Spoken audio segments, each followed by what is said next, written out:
Hello everyone and welcome to Superman Homepage Live, brought to you by supermanhomepage.com, the number one Superman fan site in the world. We had a bit of a false start. Hopefully people are getting to the new feed, the new live feed, when they realise that we are not on the old one. So I apologise for the technical difficulties at the start of the show, but my name is Steve Eunice.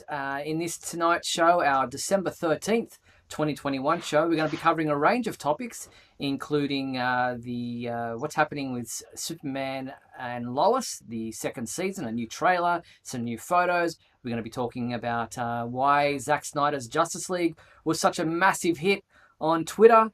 We're going to be talking about comic books. What are we going to talk? We're going to talk about Grant Morrison versus Dan Didio.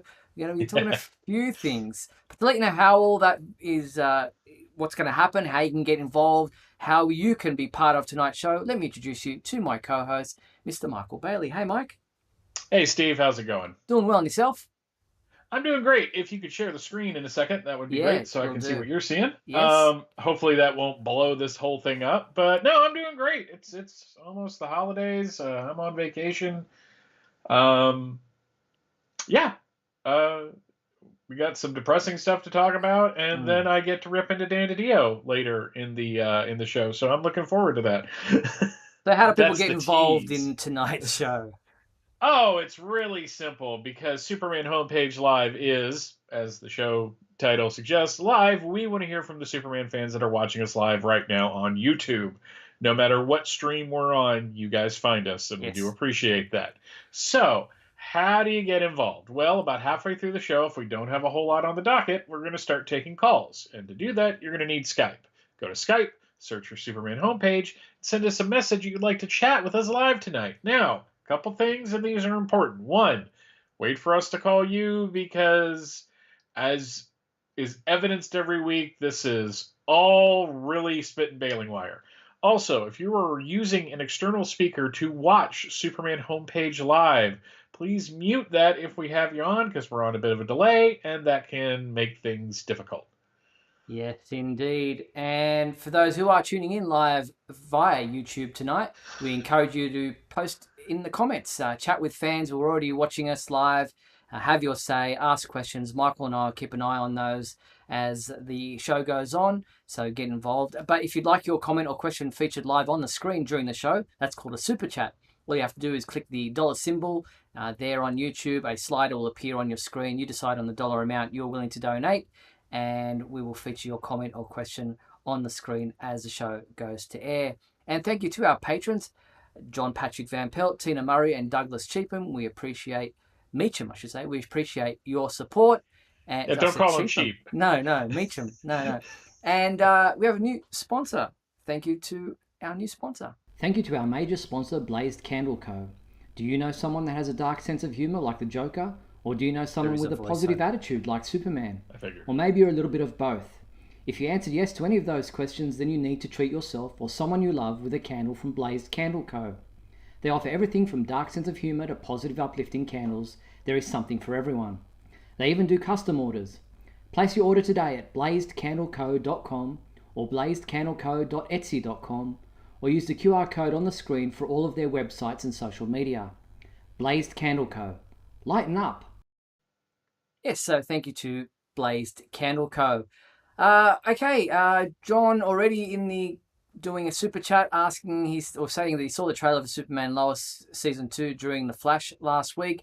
Yes, we'll be showing that again here tonight, so you'll be able to catch that up again. But thank you, John. And the trailer does look awesome. I agree, Justin, in the comments there. All right, well, let's get into tonight's topics. And our first topic of discussion tonight was the fact that Zack Snyder's Justice League came out as Twitter's most discussed movie in 2021. Here was a little video that they released with the Twitter data. Check out this. Where is it? Here we go. So the most discussed movies at number 10 was The Batman, number 9, Shrek, Godzilla vs. Kong, Dune, then The Suicide Squad 2021 movie, Black Widow at number 5, Black Panther at number 4, Eternals number 3, Spider-Man No Way Home number 2, and number 1 was Zack Snyder's Justice League. Are we surprised? No, no, not at all. I mean, they had a very organized hashtag and campaign on Twitter talking about it. People just wouldn't shut up about it before the movie came out, when the movie came out, and then the whole Restore the Snyderverse hashtag started.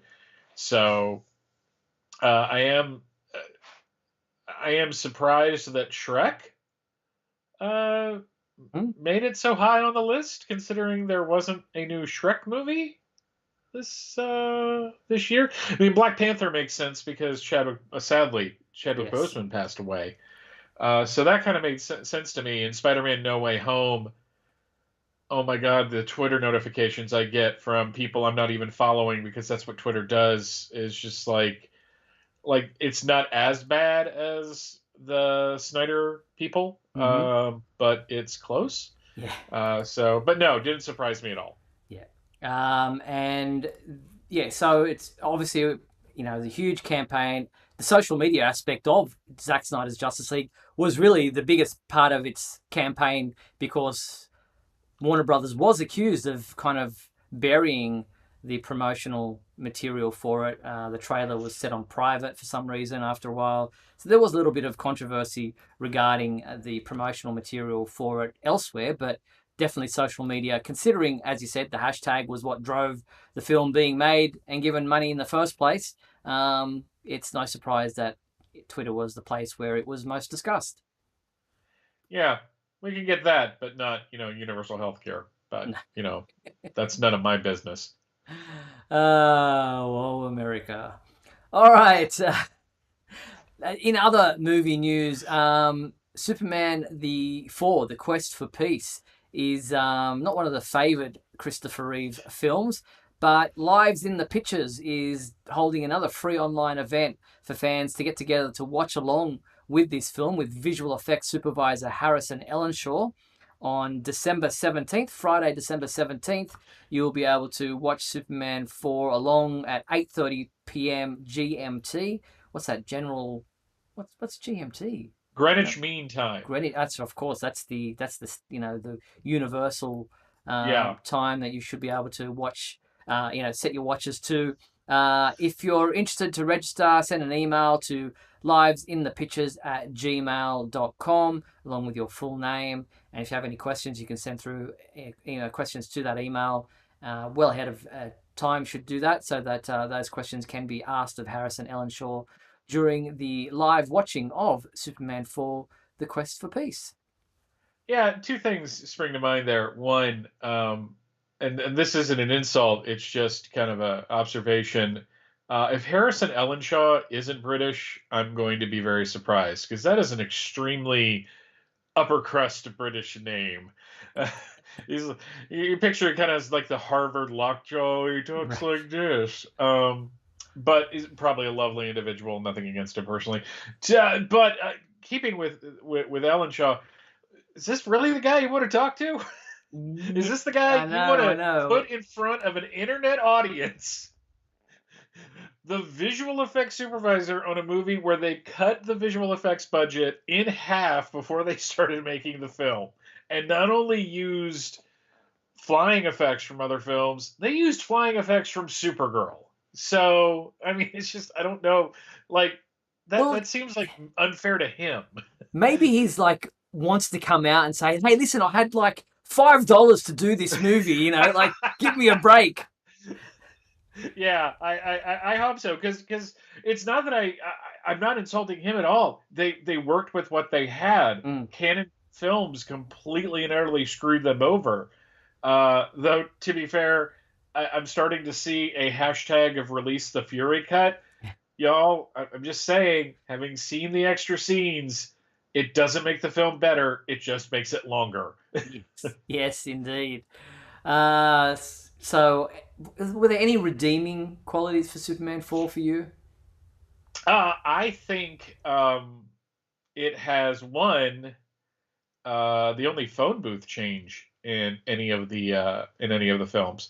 I have done not one but two commentaries Mm. for different podcasts. I am a defender of this film because I think at heart it's a really good story. I think the whole Lacey Warfield being into Clark was handled very well. And you had Gene Hackman returning, but it is just so fundamentally flawed that you can't really fix it. Yeah. I think it was Tom Mankiewicz in an interview said that he talked to Christopher Reeve and kind of tried to steer him away from doing this as a plot because it's not because when you walk out of the theater, there are still nuclear weapons hanging over our heads. But I'm not saying that if it had all the additional footage that it would still be it would be loved. I think it would be less hated. But I think it's if you're gonna watch all of them, watch it. I mean, Yeah. Yes. Exactly. John in the comments asking, do you think you would have any inside knowledge on what happened to Superman 5? Probably doubtful.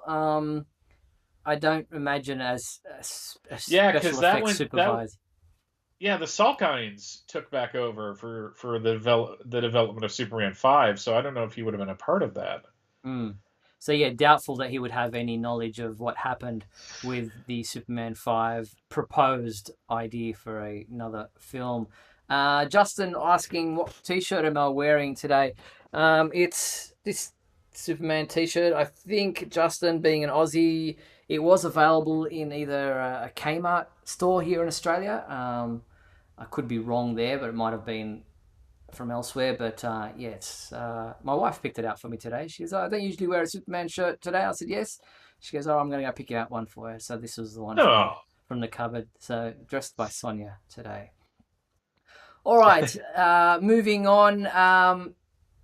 We're still with the film side of things. A fan film, by the students at the special school called Isgol Pen-y-Bryn. I'm guessing it's a Scottish name, but I think they're from Callan Bay in the UK. It's a special school for learners aged 3 to 19 years of age for special needs. They put together a Superman fan or Superboy fan film. It's called The New Adventures of Superboy. It's a film project that they'll be launching later this week. They have done a behind the scenes video. They've also put together like a trailer and a launch video. Here's a bit of the launch video for their New Adventures of Superboy. Check it out. Obviously, this is a project for these special needs children working or studying at this school of the Isgol Pen-y-Bryn. So check it out.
There you have it. That's the launch trailer for the film coming out later this week. I think it's December 17th.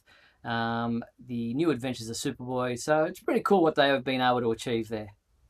Yeah, I mean, it looks. I mean, for kids doing it for a school, basically a school project, it looks pretty slick. The mixture of like the Smallville footage Mm-hmm. kind of makes it look a little more legit.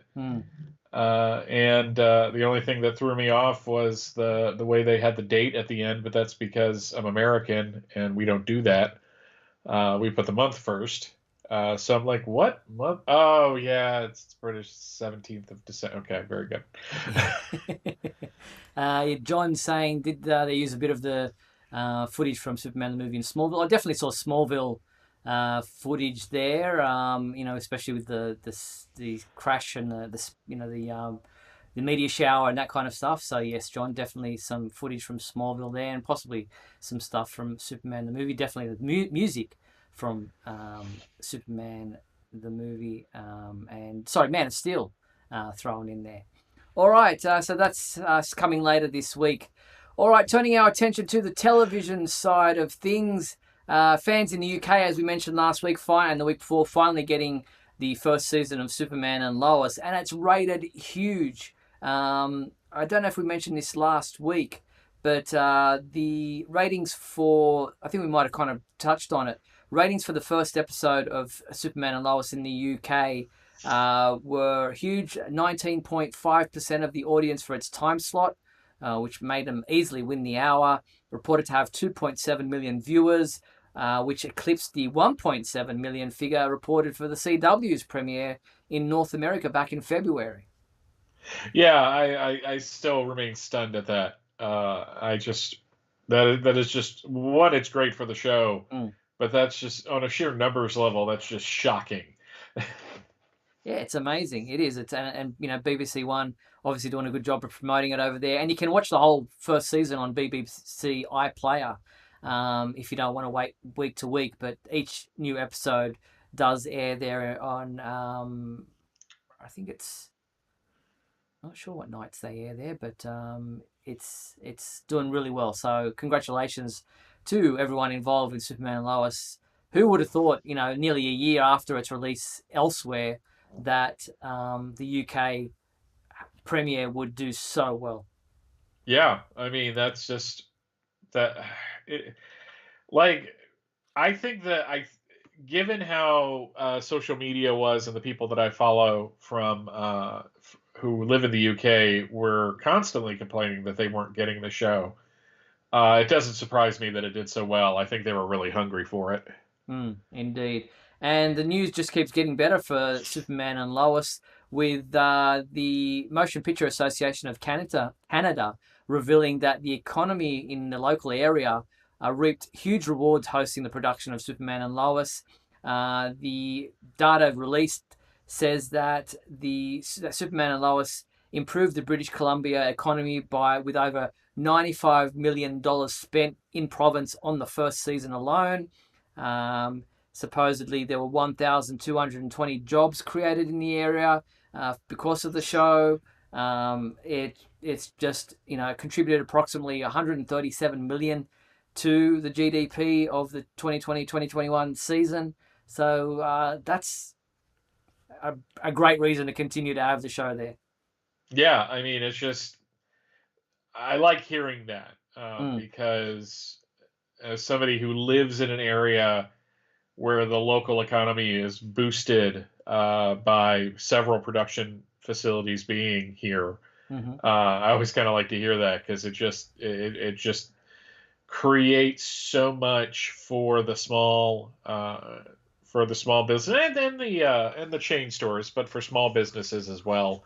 I mean, it's just the number of people that I've talked to over the years that were involved in from catering to just being parts of different parts of the production. It's just fantastic. Yeah, indeed. And John's question there on the screen: what was wrong with the costume in season 1, and what is different with it in season 2? We spoke about this last week. There's nothing wrong with the costume in season 1. We just noticed that in season 2, the costume, probably the biggest change is the fact that the boots have the V shape to the shin area at the top of just under the knee, which is more comic book accurate. It does appear to be a little bit lighter with a brighter S, or brighter yellow, especially behind the S, or just it doesn't look as dirty as it did in season 1. But that could just be a lighting thing that we're seeing in a photograph. Really, nothing has changed. Nothing was wrong with it. Nothing has changed other than the boots are the biggest and most obvious change. So that's pretty much all there was to it. New photos were released this past week, as well as the trailer for Superman and Lois's first episode of season 2. Here are some of the photos that were released this past week. Some of the complaints in regards to Tyler continue to be the fact that he just doesn't seem to ever be clean shaven. Superman does continue to have this 5 o'clock shadow that seems more like a 11 o'clock shadow. And this was an interesting photograph. Yeah. Are we going to get those jackets on Amazon soon, or what's going on? It would not be in my size, so I'm difficult to buy to wear jackets because my arms are short. I tend to look like a fat man in a little coat. So, yeah, some interesting photos there. That seems to be the new head of the the DOD. DOD. I keep wanting to say DEO, but yeah, you do. Yeah, it's Mitchell Anderson. Yes, as we mentioned, Mitch Anderson. But just fascinates me. Yeah, very antagonistic character appears. Let's have a look at the trailer and you'll see what I mean. This is the trailer that was released for the first episode of season 2 of Superman and Lois. The episode will be titled What Lies Beneath. Here is the promo for this episode. Things haven't been okay for months, and I've been blaming you. Always something to worry about, isn't there? Please just talk to me about what's bothering you. Is it the Natalie thing? No! Dad, how long is she gonna be like this? I don't know, man. Let's go. Want to make sure we don't attract any unwanted attention. You mean the kind you get from flying around the world with Superman? You're more of a liability than a hero. I asked you to be part of my team. What you asked for was my allegiance to America. But you refused to me. Because I gave it to the world a long time ago. Let me go with you, just to watch your back. Clark? Get back! You left our son home alone to have... No, this is a national security situation. No, it is a family situation. Superman and Lois. New episodes January 11th. Free next day only on the CW app. There you go. January 11th, the next new episode of Superman and Lois at 8 p.m. on the CW.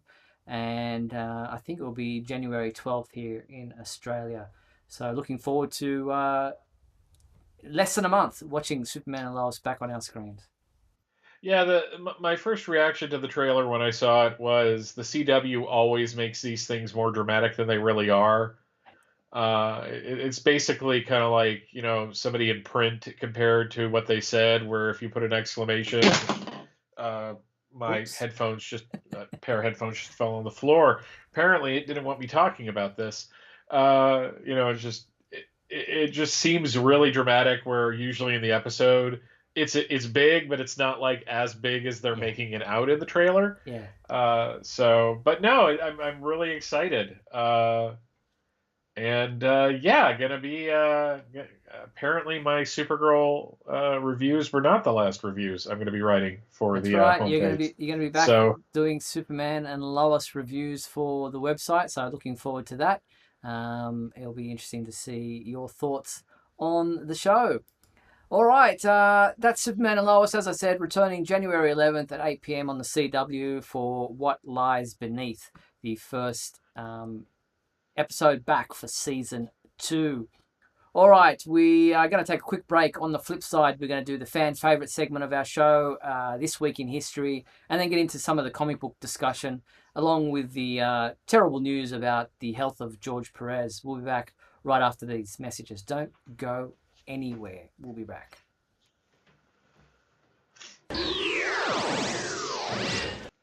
We'll be back in a moment with the exciting climax of today's episode. So stand by.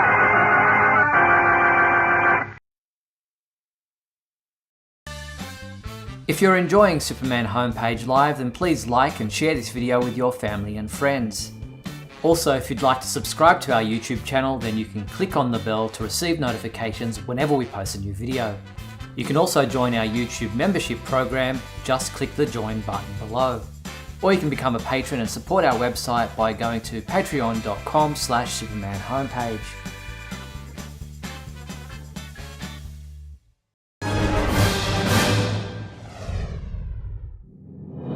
Look, up in the sky. It's a bird. It's a plane. No, it's SupermanHomepage.com, the #1 Superman fan site in the world. SupermanHomepage.com, covering the world of Superman from the 1930s to today. News, reviews, rumors, and reports. SupermanHomepage.com for all your Superman comics, TV shows, movies, cartoons, radio shows, and more. Everything you ever wanted to know about the Man of Steel and more. SupermanHomepage.com.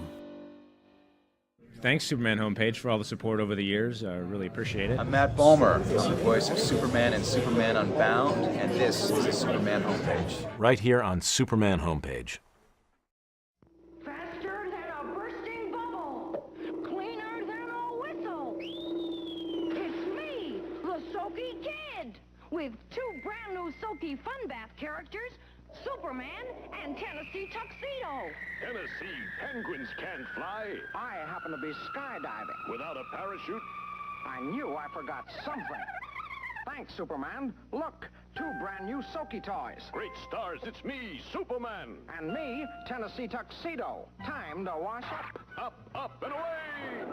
Soaky soaks you clean in Oceans full of fun. scrubbly bubbly flippity floppity. Clean before you're done. Soaky soaks you clean and every girl and boy gets a toy. When it's empty, it's a toy. This picture of the Soaky Kid proves we're real Soaky toys. Bath time is fun with the new Soaky Superman and Tennessee Tuxedo. More fun than...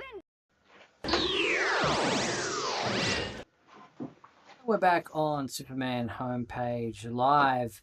I actually saw someone selling one of those Soaky toy Superman bottles. So actually it's got to see what it looked like in colour, although most of the paint colouring had come off. It was pretty much just basically a blue Superman bottle. But I was actually interested to see one of those on Facebook.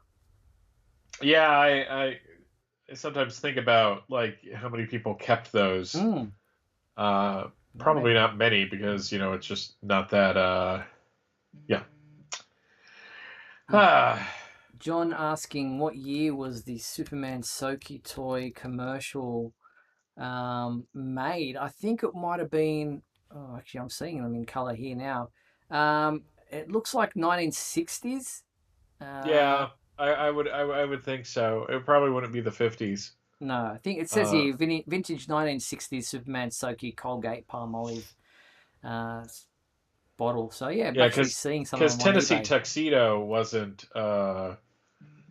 something. 1965 wasn't something that wasn't around in the 50s. So no.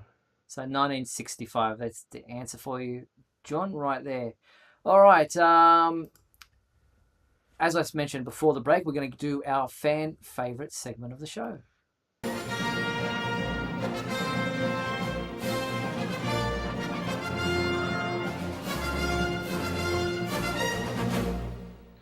All right, Michael, what was our fan favourite question from last week? What is your favorite Funko Pop vinyl Superman figure? And Stephen Marshall wrote in with, I have a fair few Superman Funko Pop vinyl figures, including the 2 Smallville ones and a BVS Batman, but my absolute favorite is my black suit Superman from Zack Snyder's Justice League. I love how he appears to be in flight. Fly, son, it's time. Very cool. Thank you for sharing that. All right, next up we have Justin Suarez, who wrote, I have a fair few Superman Funko Pop vinyl figures, including 2 Smallville ones and a BVS Batman. That's your one. Sorry. The one I just read. Yes. Justin said, my favourite Funko Pop is the Superman Bugs Bunny. It's cute. It's goofy, just like me. I try and stop myself with Funko Pop because you can go out of control with these great-looking dust collectors very easily. Bring back Superpowers toys from Kenner any day, then I will have a problem. Yeah, that's a cool one. Bugs Bunny as Superman. That's a cute one. Thank you, Justin. Roger Preeb writes in, these might be my all-time favorites, but I got these Smallville Pops signed by Michael Rosenbaum and Tom Welling. With Michael, he was wearing an Andre the Giant shirt, so we talked wrestling for like 10 minutes. So he was happy not having to talk Superman Lex Luthor stuff for like 10 minutes. With Tom, me and my friend Dave got our Pops signed. My friend Dave told Tom, me and my fiance just started watching Smallville for the first time and we are loving it. Without missing a beat, I turn around and say, yes, we're big fans. And I turn right around and walk away, leaving him there with Tom just looking at him. So my friend Dave just walked away awkwardly. Very funny. Thank you, Roger. So that's pretty cool, having the boxes signed, which keeps the figures in pristine condition. Good idea. Jack Rocha wrote in saying, my favourite Superman Funko Pop is the Superman #1 2017 Fall Convention exclusive. Obviously there with the classic Superman costume back in the day from Action Comics #1. Very cool. Or actually, no, it's not Action Comics #1. It's a variant for the early Superman #1, 1939. Yeah. There you have it. So Thank you to those guys for sending in their Funko Pop photos. That's yours. There's mine. Clark Kent. Love this one. Very cool. It is adorable. I have to grab mine, and I've got though I have the Superman #1 over here as well. A lot of the Man of Steel, Zack Snyder related Funko Pops had it looking like he was either in flight or just landing. So that seemed to be a common thing for them. I've only got 2, so I've limited myself. I've got standard Superman one right there, and I've got this one in a gift box of some kind. I think it was maybe DC Fandom or something else. The General Zod one from Man of Steel. So they're 2 Funko Pops that I have in my collection. My some friends, the last Dragon Con gave me. They have these giant Funko Pops. Oh yes, that are like almost so they gave me the Superman one. So he's sitting on the hutch. I just really don't feel like grabbing him right now and knocking all of the other pops that I have around him. Oh wait, I forgot. I gotta show this one because I forgot. I've been meaning to put him out, and he is awesome. Ooh, what have we got? The Christmas Superman. Yeah, I had to, but Superman I saw it at the Santa. comic shop. I was just like, nope, that is all about for me. Very cool. Excellent. That's very nice. So, that's the Funko Pop fan favorite question for this week. What is our new question for our final episode of 2021? What would be your favorite Superman Christmas present to receive this year? And how many of you are related to the people that are currently bidding on Superman #1 and Action Comics #1? Yeah, so let us know what would be your favorite, your ideal gift to receive this year, other than Action Comics #1 and Superman #1.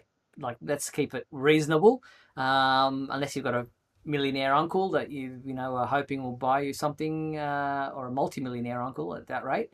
Get involved in the fan favorite question. Send in your responses to the email address at the bottom of your screen right now, info@supermanhomepage.com, and let us know what would be your favorite Superman related present to receive this Christmas. Maybe Santa will be listening. If you've been good, he might be able to do something about it. Unless it's the Santa from that old radio adventure, because Santa's kind of a jerk in that one. Yes. Get involved in the fan favorite segment of our show. All right, let's move on to This Week in History. Come with me now, my son, as we break through the bars of your earthly confinement, traveling through time and space. I was a lazy bugger, but starting in 1941, we have Action Comics #45, which has a fantastic cover of Superman just tossing dudes around. This is my favorite Superman. This is a Superman that has just had enough of everybody's crud and is just like, y'all deserve it. In this issue, there were also Vigilante, Three Aces, Mr. America, and Congo Bill, which probably had some images that did not age well, plus a Zatara story. In 1951, we have Adventure Comics, number 173, where Superboy's X-ray vision is apparently also heat vision. So we're still in that era. It was back in the day, yeah. Where it was pretty much one and the same. The Superboy story in this one was Superboy's School of Hard Knocks, and there was also an Aquaman, Johnny Quick, and Green Arrow. Johnny Quick, they didn't probably talk to him in the cafeteria at work, I'm assuming. Jumping ahead to 1971, because there wasn't any for 1961. We have Superman number 248, which has a really cool Kurt Swan cover. The Man Who Murdered the Earth. There's also a World of Krypton story called All in the Mind, and another Superman story called Muto versus the Man of Tomorrow. But that's a fantastic cover. This is when Superman was getting like really good. The Swanderson covers were really, and that artwork was really starting to kind of revitalize the character. Jumping ahead to 1981, we have a Gene Colan cover to Phantom Zone number 3. That's a weird cover, but it just exploded. Yeah, if you've all never read this, really pick this series up. It was really good. One of the first times the comics played with how dangerous Kryptonians coming to the Earth would be. Also, that same week, you had Superman Family number 216 with a Bob Oxner cover, just inked by Dick Giordano, and we had Supergirl, Superman Lois Lane, which was the Earth 2's Superboy story, Santa's super assistant. Lois Lane and Jimmy Olsen both had stories in there. Jumping ahead to what is probably one of my favorite post-crisis stories ever, and definitely in the top 3 of my favorite Superman Christmas stories, we have Superman number 64, Metropolis Mailbag. This was the first time that we were told that Superman goes to the Metropolis post office around the holidays and reads all the mail that is sent to him and does his best to help people. It's a really good story. Kind of one of those, like, this is what makes Superman Superman type stories. Yeah. So, but definitely classic Ian Jurgens cover. Going ahead to 2001, we have Adventures of Superman number 599 with a beautiful Mike Rowingo cover, but that's kind of an odd. Sorry, I don't have that one. Okay. Yeah, it's Superman flying ahead with his arms outstretched, and the title of the comic is on a newspaper headline. That same week, we had Justice League Adventures number 2, and finally for the comics in 2011 on December 14th, you had Superboy number 4. I don't remember this book at all. I don't remember anything about this story. I really don't. And I'm not saying that to like be funny. No, I don't remember either. It's just gone. It's just gone from my mind. I know I read it, but that's very strange. Going into the real world, December 12th, Sarah Douglas, who was Ursa in Superman the Movie and Superman 2, was born in 1952. On December 14th, Peter O'Toole, who played Zoltar in the Supergirl movie in 1984, died in 2013 at the age of 81. December 15th, in addition to being the anniversary for my wife and I. Hey, happy anniversary. No, sorry, the day after. We're the 14th. Oops. Sorry, I'm a little turnaround right now. Artist Kurt Schaffenberger was born in 1920. Also on December 15th, you had Helen Slater, star of the 1984 Supergirl movie, as well as Smallville and the Supergirl TV show, was born in Bethpage, New York in 1963. And that is This Week in History. Excellent. Well, happy anniversary for whatever day it falls on this week coming, Michael. It is tomorrow, though, for you. It is today. Yes. So, yes. How many years? So, 18. Oh, wow. Congratulations. Very good. All right. Sadly, in some really terrible news, George Perez, one of the greatest artists of our time, whose artwork is behind me tonight in our show, sadly confirmed to the world that he has been diagnosed with inoperable stage 3 pancreatic cancer and has only been given 6 to 12 months to live. But he's taking it on the chin. He's got a really good positive attitude about it. He's, trying to spend as much time with family, friends, and fans, and just looking forward to, being able to, experience as much as he can in whatever time's left to him. Yeah, it's kind of weird because he's had several health problems through the course of his career.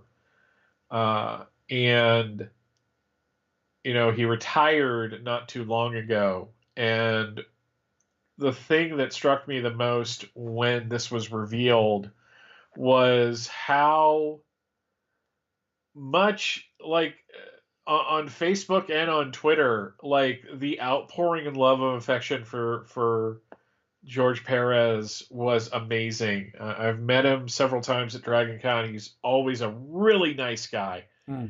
Just really excited to be there, really excited to be talking to fans, and he was really big with the cosplay groups. I remember this one time he was signing my books, and there was a character called Fat Man. It was like this 60s, really obscure 60s superheroes. It was just a big fat guy in like long underwear. And a guy came by cosplaying as it, and he just jumped out of his chair in the middle of signing my book and went up and just had to get a picture with this guy because he was just so excited to see that cosplay. So, I mean, and you cannot underestimate the impact he had on comics for our generation and beyond. I wrote for the homepage kind of a salute to him when he retired, just for his Superman work. But, you're talking the new Teen Titans, you're talking the Avengers, the JLA Avengers 4-issue miniseries, which now DC and Marvel have to get together to get this out into a trade paperback. And digitally, it just doesn't make any sense not to. But yeah, this was really heartbreaking. But I kind of have to have respect for him that he's going out on his own terms. Yep. Like, I've known people who have gotten a terminal cancer diagnosis, and instead of going through the chemotherapy and all of that, they're just like, nope, this is, everybody has their time and this is mine. So it's going to be really sad when he passes, but it is just so heartwarming in these times just to see so many people just like posting artwork and saying how much they love his work and what it meant to them and what their favorite stories were and calling DC and Marvel out. So it's just really heartbreaking and yet life affirming at the same time. Yeah, indeed. I've never had the good fortune of being able to meet George. I know he was at the Superman celebration probably the year after I was there, and everybody got to calling him Uncle George in amongst the super friends there and the people in Metropolis. He just does seem to warm to everyone. Everyone seems to have a soft spot for him in their hearts. Not just because he's an awesome artist, but because he's an awesome human being. And so, yeah, it's not surprising to see the outpouring of affection that he has received upon the announcement of his diagnosis. But we wish him all the best. I saw he reunited with his brother recently, who's obviously lived interstate, and they've been able to catch up. And he's just really, like I said, going out on his own terms and doing it in such a positive manner that you really get the sense of who he is, even if you haven't met him. Yeah, absolutely. So our best to George Perez in the time that he has left to him, and we salute him for the amazing work, the legacy that he's left behind in the comic book world. All right, in a topic that you want to discuss at the beginning of the show, we mentioned the fact that Grant Morrison recently did an interview with YouTuber Daniel Fee, where it's a long interview. It's nearly, I think it's a 2-hour interview or something. But at one point in the interview, Grant Morrison reveals, and I apologize if I said him or his. I know he prefers a non-gender-based reference. Grant did discuss what Dan Didio had planned in the 5G, G5, whatever it's called, concept that they were planning to do, that thankfully, by all the sounds of things, didn't come to fruition. Dan Didio had the idea of having Superman become a super right-wing authoritarian, and Grant Morrison said, look, don't do this. Let me do the Superman with the authority thing, but let me do it in my way. And here's the video of what Grant had to say about that. So let's have a look at that. He did the same thing with Superman the Authority, and he said, we're going to do Superman, it's this 5G, it was this take on DC, which eventually didn't work out, but it was the idea that all the characters had aged in real time. So Superman was now 80 years old, and that's why he's got the grey hair and stuff. Like Batman's found a Lazarus pit or something, but a lot of them have grown old. And the idea was that Superman was now this super right-wing authoritarian, and he formed this team, the Authority, to take on. And I just said, I don't want to see Superman's not a right-wing authoritarian. That's not how you do it. Yeah. But I said, if you would let me do a version of Superman where he's like a dad, where it's this kind of like he's having to lay down the law sometimes, but at the same time he's only doing it for the best reasons. You know, he's trying to be the dad. And I said, if you let me do that version of Superman, please don't make him a right-wing tyrant guy. You know, it's just not Superman. And so I got tricked into doing the book again, because if I didn't do it, they'd have made Superman a tyrant. You were like, not on my watch, not my Superman. No, so not at all. And I said, here's a way to do an older Superman who is a bit more like, he's a bit more outlaw, but without making him a bad guy. He did the same thing with Superman the Authority, and he said, we're going to do Superman, it's this 5G, it was this take on DC, which eventually didn't work out. You know what? I'm just going to get it done this way. There we go. I don't know what happened there. Couldn't get Grant to stop there for a second. He just kept repeating himself. So apologize for that. And my background's now gone. So I will fix that up straight away. There we go. So yeah, Grant Morrison discussing Dan Didio. Your thoughts? So for years, I fought against saying that Dan DiDio doesn't like or doesn't understand Superman as a character. And I was really doing that against the evidence that was before my eyes. If you want to think about every kind of boneheaded decision in the past he did the same 20 thing. years, most of them came under the DiDio regime. And just the idea that he was just like, no, this is what we're going to do. I know that we have spent like the last 2 or 3 years completely and utterly rebuilding Superman as a character in the comics. But what we really need to do is make him a right-wing authoritarian. And it's just like, tell me you don't understand this character without telling me you don't understand this character. And the fact that Grant Morrison had to kind of step up and be like, nope, we're not doing this at all. But yeah, it makes me angry, actually, that that's what we almost got. And it would have just happened if it wasn't for Grant. So he says, you got manipulated in a way to coming back to writing the characters like he did with Green Lantern, in a way that it's almost like DC approach a writer with a really bad idea and, wanting them to write something for the company, and the writer goes, you know what? Don't do this. Let me do this. And it's like they tricked them into coming back by giving them a really bad pitch. But the problem is, if they found a writer who was willing to do it, it would happen. Oh, they would have done it in a heartbeat. I mean, go back. Recently on Twitter, somebody was doing one of those things is, talk about like the low point of your favorite character. And I put, without a doubt, it was the Truth storyline in 2015. It was just absolutely the bottom of them just getting that character wrong. And they were all gung-ho about it. And nobody stepped up and said, no, we shouldn't do this. Everyone was on board. Because it was not Brian Michael Bendis. Yeah, same thing. I mean, it's just like, he was probably brought on board with the intention of getting rid of the secret identity, which you can do with Brian Michael Bendis because he doesn't like secret identities. But just to even suggest that is just, God, it's just terrible. And how old is that kid? He's an Irish, I know Scottish, Irish, different, but he's done well to get a 2-hour interview with Grant Morrison. Yeah, I was about to say, no, props to him. Don't get me wrong. I'm just like, was he even alive when All-Star Superman came out?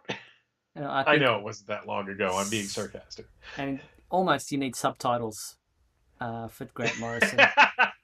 He is a bit of a that Scottish accent can get kind of thick sometimes. Big time.